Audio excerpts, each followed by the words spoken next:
My father owned a hardware shop in Phibsborough, quite a distance from our home in Glenageary.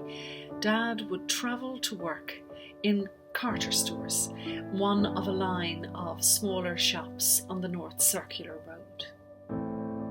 Every harvest, Dad would ask the lady in the fruit and vegetable shop a few doors up if she would prepare a harvest basket for me.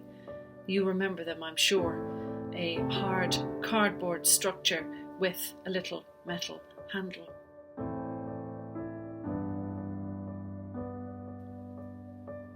The basket was beautifully presented and wrapped in cellophane to preserve the freshness of the fruit and to stop any odours escaping.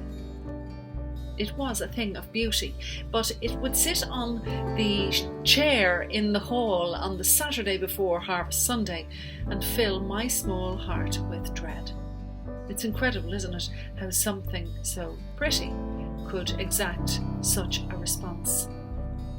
But I was an anxious child, dreading the attention of anyone else. I would hide behind my father's legs if we encountered a stranger, for example, on one of our walks. To present this fine specimen of a basket in St. Anne's Church, Dawson Street, on Harvest Sunday morning was close to impossible for me to achieve in my own head. The biggest fear? My inability to find my father's kindly face in amongst a sea of faces that would meet my retreat from the chancel steps.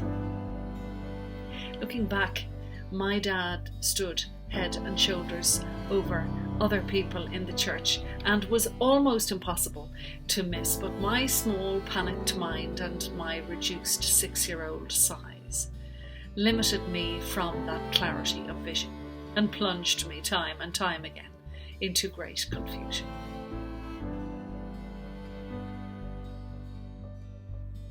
And time again, my father's hand would appear from a nearby pew and pull me into safety, to rest for a while on the bright red kneeler at his feet. I was at home there, in his presence, and far away from the dreaded fruit basket. This was how we city mice celebrated harvest, at a time when our churches were brimming full of faithful people and the rafters ringing with harvest hymns. The sheaves were brought in and the good seed was scattered. My appreciation for all living things in the softer suburbs of Glenageary was given to me, you understand, by this man, by my dad, by his love of birds and nature and gardening. This met something within my own soul. So you can imagine the joy of that soul when we arrived in Wicklow. City mice, standing in a field and staring at the utter beauty around us. There's something in the energy of this place, in its warmth and in its life, that really stirs the soul. Here we are part of the great canvas of harvest, part of a greater awareness of the turn of the year. Here we are immersed in the same canvas of living prayer to the constancy and gracious favour of God our Father, as the apples hang loosely from the bough instead of being trapped in a dreaded basket.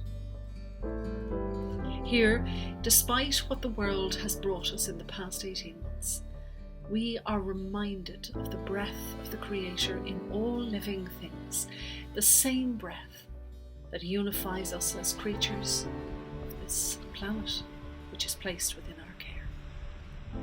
We must surely then cherish this Eden at our fingertips. In an opening address for General Synod, the Bishop of Armagh and Primate of all Ireland, John McDowell, said, "Have we spent so much time speaking on Christ's work of redemption that we have forgotten our part in the witness of the decline of our planet and humanity's part in this. What's wrong with us returning to the simpler way of life that we were reintroduced to by COVID-19?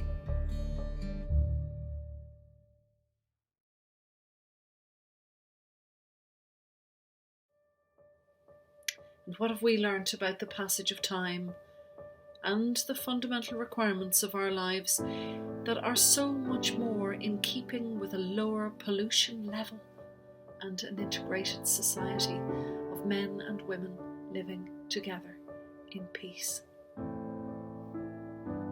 As we bless God for the harvest in our lives, the food upon our tables, the beauty around us of all living things, let us not just leave this as a passing glimpse or a thought, but actively vow to our Creator our part in this small corner of each of our worlds, that it may leave behind the traits and habits of a legacy that will reverse the damage done so far, that our small basket of fruit as an offering to this planet may be worthy of the Father who will always reach to pull us back into the safety of Himself, to feel at home in His presence.